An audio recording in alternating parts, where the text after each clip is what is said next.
right, happy Monday morning, everybody. Welcome back for another episode of Offsides with Gabi Sorrentino. I'm the host, Gabi Sorrentino, here in the podcast studio for episode 7. Can't believe I've already done 7 of these. It's really flown by, but I'm so grateful for all of the interviews that I've gotten to do with this new podcast. It's been so much fun. And also, I was lucky enough the last 2 weeks to have Joe D and Jeremy Rao join me here in the podcast studio to talk about some of their interviews. You're back to being stuck with just me this week for this week's episode of Offsides with Gabi Sorrentino. But this week's episode, I really think all of you guys are going to love it because I sat down with a very loved guy here in Cincinnati. I had the chance to sit down with Bengals wide receiver Andrei Iosivas this week for this week's episode. I've been wanting to get him on the podcast because Andrei is a wide receiver in a very stacked Bengals wide receiver room, a star-studded wide receiver room. And then when you mix in Mike Gesicki and Chase Brown, it's a stacked Bengals offense. But Andrei really fits in well because we have Jamar Chase and T. Higgins in that 1A, 1B kind of situation. But I feel like Andrei has really cemented himself as the Bengals' true wide receiver 3. And they relied on him a lot last season. He really came into his role last season, which helped him cement that for this season. Now, in his first 2 games this season, he only has 1 reception for 12 yards. So he hasn't had the productivity that we saw last season yet. But I think it's coming soon for Andrei. I think he's going to have that breakout game that we see him find the end zone, that we see him make all these catches, because he made some really tough catches last season, some of those contested catches, and I think that's where he really became one of Joe Burrow's favorite targets. Now, of course, Joe Burrow not at quarterback. Right now we have Jake Browning, but he's a guy that I think that Jake Browning will rely on a lot because he can make those tough catches. But I didn't want to have Andrei on just because of how great he is as a football player, because we all know that. But Andrei is such a fun guy, and he brings this like Hawaiian surfer vibe, chill vibes. He's got the blonde highlights in his hair now. People cry when they see him in person. He's big on social media. He has brand deals. He has a great story. He's an Ivy League graduate. Not a lot of people can say that. And he's an Ivy League graduate that's now playing in the NFL at a high level.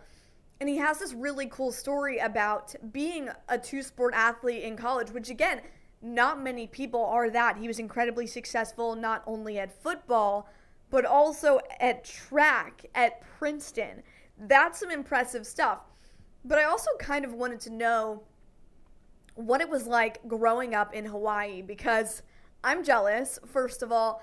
Not a lot of us can say that, you know, we grew up in Hawaii, and he has some really cool experiences that he shares with me in our conversation. And last thing I want to say, Andrei is always somebody who is so willing to speak after a game, win, lose, after a hard practice, after a long day of practice, after a long day of training camp. He is always someone that is so willing to speak. It was funny, right after our interview, he walked into the locker room and I was in there a few minutes later.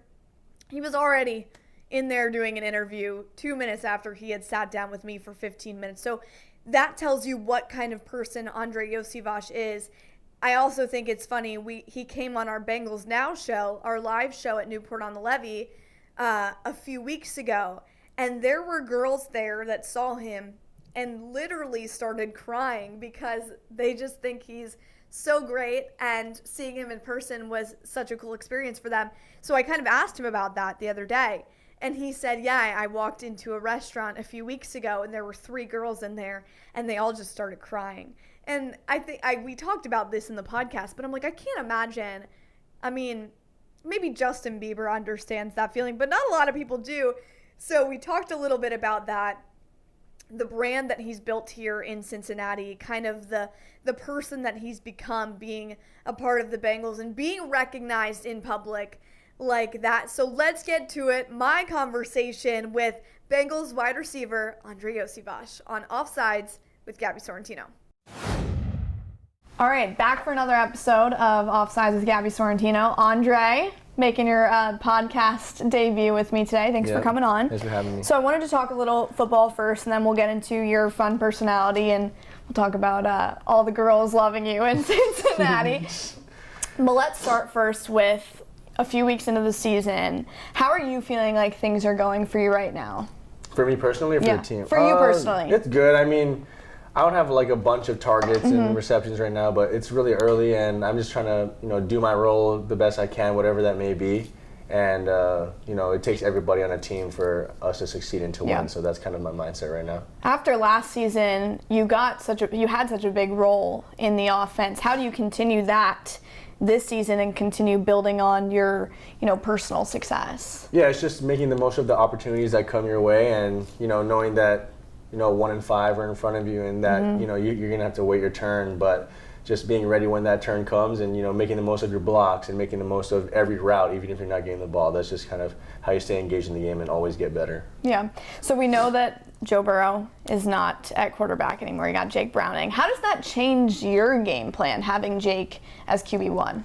We're running, we still have the base offense in. Every week you're going to have different scouting reports for different teams anyways. So every week is different regardless of who's at quarterback. But, Jake is a very mobile quarterback, can read the field really well, can push the ball. So we're really happy with what we see, and we're really confident this week in our game plan and in him. You talked a little bit about the wide receiver room. It's a pretty tight-knit group, right? Yeah.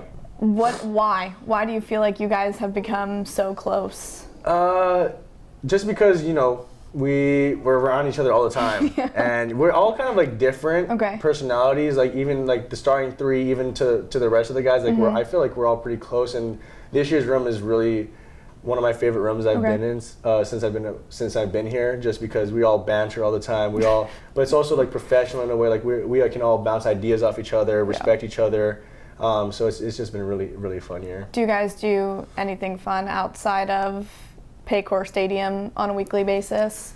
Well, it's been camp up to this point, and then I think everybody's still getting to the routine. Like, guys will play like PS5 and stuff together. But other than that, we kind of just chill. What games are we playing? People play like 2K, like T and Burton were going at it today, talking about who's the best 2K player. Like, they're getting heated. So we're like, you guys should stream it. We'll all watch it. So that might be tonight. But yeah, we'll see. Are you a big video game guy? Yeah. Okay. Definitely. What do you play? Well, I'll play like if I want to social. 2K is like more of a social game for me. So if I want to hop on with the guys, I'll play 2K. But I like story mode games. You probably don't know any. No, I don't know what that means. Or like Red Dead. They're like just like single player games where it's like more story driven, character driven.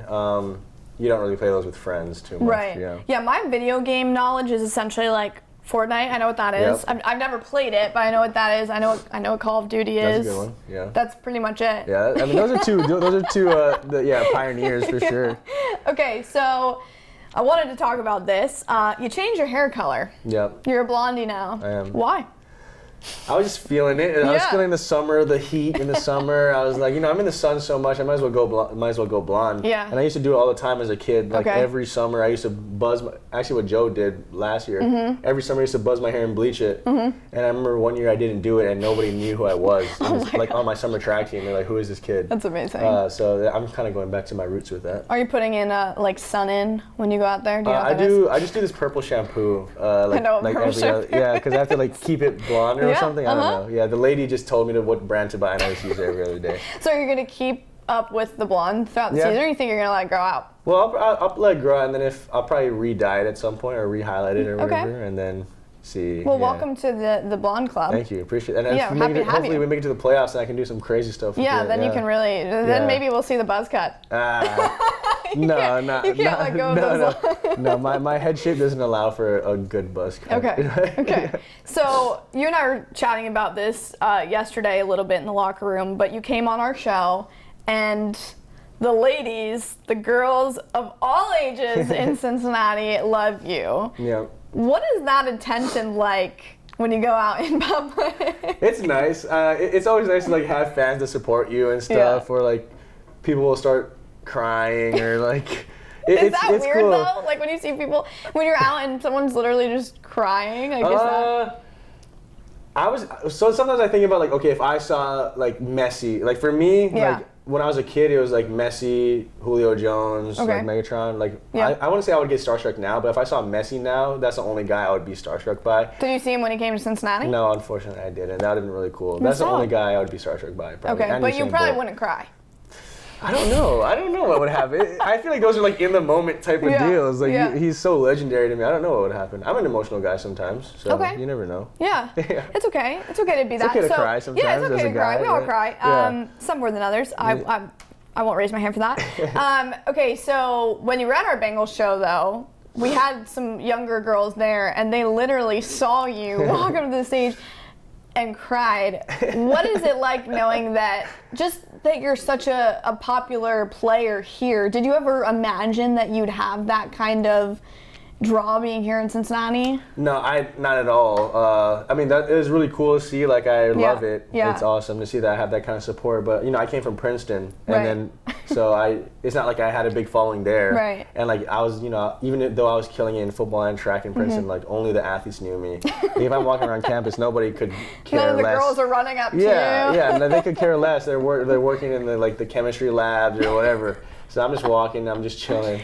But it's cool. Yeah. What did you major in Princeton? I was a politics major, but that's only because I was good at writing papers. Okay. And not that I would skip class, it was more that I could selectively miss classes. You know what I mean? So, yeah. What was it like being a dual sport athlete in college? Because I can imagine that is a commitment. I was a Division I athlete, and we were all 3 seasons. Yeah. And that was an insane commitment itself. But I can't imagine doing 2 sports. I mean, did you have a life outside of athletics? Not really. Like, I remember we had these things at Princeton called eating clubs. They're kind of like the fraternity, sorority kind of deal. Okay.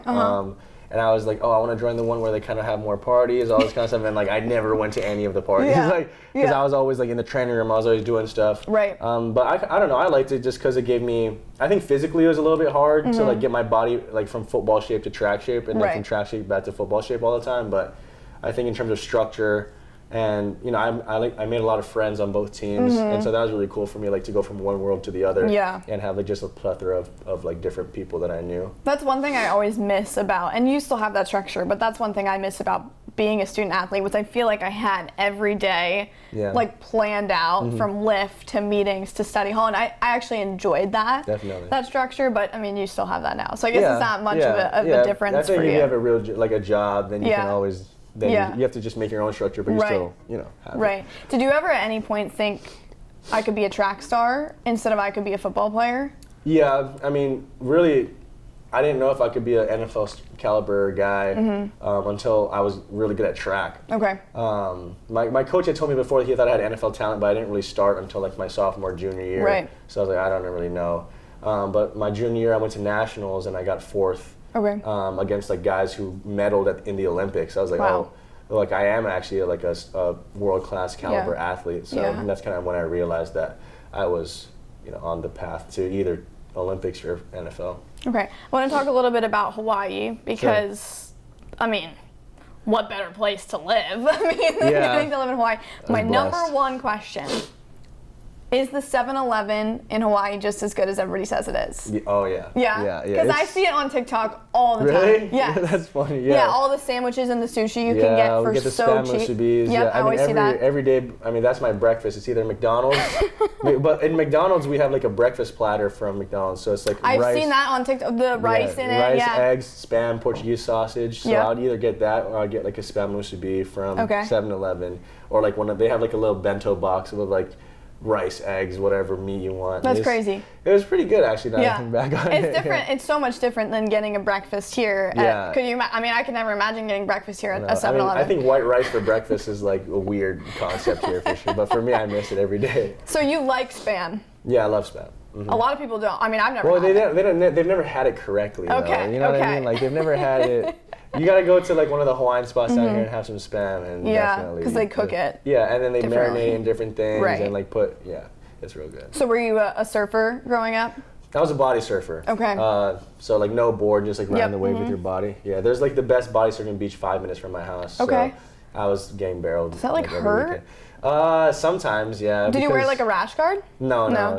Just you just get slammed right into the sand. Oh, that sounds super pleasant. Yeah, well, you just have to land because like people will break their collarbone because they land like that. But like you just gotta land flat. Did you ever get hurt? Have you ever gotten hurt? No. Not gonna work, but no. Well, I mean, just like scraping your back on the rock sometimes, but other than that. Yeah. No. What was it like growing up in Hawaii? Well, I didn't know how blessed I was until I moved to New Jersey for college. I was like, this is what the real world is like. Yeah. But like it's the same every day, like 80 something with like, but wind, like the trade winds are coming in. Right. Not super humid. Yeah. It's amazing. Yeah, it's So beautiful. where were you in Hawaii? The southeast side of Oahu. Okay. So like where Waikiki is, but I'm like 25 minutes east of that. When you live there, do you go to the different islands often? Like, were you going to Maui often? Not like how often. I mean, is it easy to get there? Yeah. It's only like a 30-minute flight. Okay. But yeah, some people have family over there. Right. But I was always doing sports and stuff, so I was never really left the island too much. I went to like Maui, Kauai, the Big Island a couple times. Okay. Some people go all the time. Okay. Yeah. So how often do you go back? Is it I try to go back once a year. Okay. Like, just see my family there, like my friends that are still there. Do you miss it? Yeah, but I have bigger goals. So like I miss it sometimes, but it's hard to miss things when I'm like really locked in. I get that. What I mean? Yeah. I would miss the weather the most. Yeah, well, my first year of during college. The winters here. Oh my God, yeah. I mean, thank God we have heaters on the sideline and stuff. That's like at Princeton we didn't have coats, we didn't have heaters. We would just stand there in the cold. So it was a nice coming to the NFL. And now you're landlocked. You don't have an ocean that you can go to all the time. Yeah, and it's weird too. Like when I got to the mainland for the first time, there's no mountains. So like, you can, like in Hawaii, I'm so used to seeing the mountains, and like I know exactly where I am. I got to New Jersey, Florida, all that. It's just flat. Right. I'm like, how does anybody know where they are? Yeah. Like I don't get it. That's how I always feel when I go home to California. I wake up every morning and I see like the mountains, and then you come here and it's just like flat and nothing for miles, and you're like, it is really weird going back to and then driving through the mountains and everything in the canyons. Yeah. Okay, last thing I want to talk about. You're big into the brand deals. I've seen. Getting there. Yeah. No, it's great. I saw one for Fruit Riot the other day. Yep. I love Fruit Riot. Yeah, I'm trying to get like a little healthier sour snack. So those grapes are. Oh, they're amazing. I love the strawberry mango one. Oh yeah, those are good too. Yeah, the strawberry peach mangoes are amazing. So, are you trying to kind of get more into that space of? I don't want to necessarily say like influencer, but doing more stuff like that. Like you did one for Donato's too, right? Yeah. Like, what has driven you to do more things like that? You're only in the NFL once, and like you only have I wouldn't say popularity once, but you have to ride that wave. Well, you have the audience for it, right? And so like you have to maximize your opportunities. I think any good businesswoman would do the same thing. You know what I mean? Yeah. So it's like. I'm just maximizing what I have right now, and hopefully I get more popular and people will pay me more for those kind of things. Hey, that's always the goal, right? Right. So, would you, if you weren't, let's say you weren't an NFL player, do you think you'd be like an influencer? Because I can totally see you doing something like that. I don't know. Like influencer is such a broad, like almost cringy like lifestyle term. Content. Yeah. I see you doing that. I could do that. Yeah. I just would have to follow me along for a day in the life. Right. Living in Hawaii. I would do that now. Yeah. If you lived in Hawaii and did that, oh my gosh, you'd probably have like 10 million followers. Should I do that? I should just quit football. Yeah. No, I'm just think of people want to see. I feel like because that's so far removed from what we're used to. Could you imagine? Because I saw a girl. She went there. She's from there, and she has a lot of followers. And she was doing a whole day in the life. Eat with me, and it was the same thing that you said. Went to McDonald's in the morning, got the white rice. People were arguing about the Portuguese. Yeah, sausage. They're like, that's not from Portuguese. Like you're wrong. And it's just like stuff like that is so funny because us here are not used to that. Right. I could totally see that. What would you do if you weren't a football player? Track. Okay. What would you do if you weren't an athlete? Period. I don't know. Maybe I would have dove into like the social media realm, but I probably would have just used my degree and my connections from Princeton just to like be sad and make money or something. Yeah, I mean, you would have those Ivy League connections. That's what I mean, I went there for a reason, so it's like I'd probably use those. What were some of your other college options? Just Princeton and Dartmouth. Okay. That was it, yeah. So you were like, I'm going Ivy. Well, I didn't have any other D1 scholarship. I didn't have any D1 offers. Yeah. So Stanford had a preferred walk-on, but they didn't really want me. I got denied from Stanford too. Yeah. So nice. Yeah, we don't like those guys. But and then Princeton and Dartmouth, those are the only guys who really were like, we want you on our football team. So I was like, I mean, not too bad options at all. Did you have to convince them that the football team that you wanted to also run track? Because I know some places are weird about that, especially nowadays with all the NIL stuff. Was that something you had to convince them of? No, I told them that that's what I wanted to do. Okay, and they so were you cool like with that. made that They definitely like weren't. They tried to make me do spring ball and spring track, and I had a horrible outdoor season my freshman year. Yeah. Because I was like injured, trying to run through stuff, but I won the indoor championships my freshman year for the Ivy League. So once I did that, and then I won the indoor again my sophomore year, they just let me do track for the spring. For the spring. Okay. But, awesome. Okay, so I'm going to be keeping an eye out for a day in my life in Hawaii on the off season, and I'm getting credit if you do it and it blows up. Okay, you'll get like 10% of the revenue. No, I don't even want that. I just want credit. I want to be like, credit to Gabi Sorrentino for giving me this great idea. Okay, fine. Yeah. That works. All right, Andrei. Well, thank you so much. That was so fun. All right. Okay, so I got back to the station after my interview with Andrei, and Joe D was sitting right next to me, and he asked me what my favorite part of that interview was, and I said I think it was our conversation about the Spam sandwiches that people get from 7-Eleven in Hawaii. And if my dad is listening, he knows, because when he went to Hawaii, I'm pretty sure he got those every single day. I don't think I'd like it. I don't like Spam. I mean, I've never tried it, but I don't think I would like it. I'm a very picky eater. But it was so funny because leading up to the interview, before I had even known that we were going to be doing this interview, I kept getting Hawaii 7-Eleven videos on my TikTok For You page. And the video of the girl eating the Hawaii McDonald's with the rice and the eggs and the sausage and the Spam also came up. So it was kind of a funny manifestation for that interview with Andrei. And Jeremy Rao helped me with the interview, and he said that he thought his favorite part was the TikTok lifestyle, brand deal, social media stuff, because, again, just reiterating, I do think that Andrei would just be perfect for that. I think that he does have the space to do it, the audience to do it, the platform to do it. I think a day in my life in Hawaii would be perfect, even if it's after he's done with the NFL, not during, when he's locked in. I think that would be really cool. And I'm going to make him stick to his word that if it blows up, if his video gets all these millions of views on TikTok, I want some credit for that idea. For that video that he hopefully will eventually make, because I think that we would all love to see that. But a little subtle plug here, because we had Andrei and Chase Brown on our Bengals Now show a few weeks ago, and it's crazy because I learned so much about both of them that I used in my interview with Andrei from that show. And if you want to learn more about these guys, you have to come to our show. It's a free event every Wednesday at 6 at Newport on the Levee. We have different guests every single week, different Bengals players every week. I cannot spoil who this week's guest will be. You should find out tomorrow on Tuesday leading up to Wednesday's show. But it's really such a great event. There's a chance for you to ask the guys questions in an Ask Me Anything segment run by me. You're asking the questions that I'm asking these guys in this podcast. So it's a great chance to meet the players, to interact with them. We have a chance for kids to win to play a game and play a game against the players. We have chances for autographs, to meet the guys. It is such a family-friendly, fun event. It's my favorite thing here at Fox 19. I look forward to it every Wednesdays. People usually start getting to Newport on the Levee around 5:30, 5:45. The guys come onto the stage at 6. It's about an hour. It's a great time to just hang out and have a lot of fun with the Fox 19 crew, as well as some of the Cincinnati Bengals. So just a little plug there that if you haven't been, please come check it out.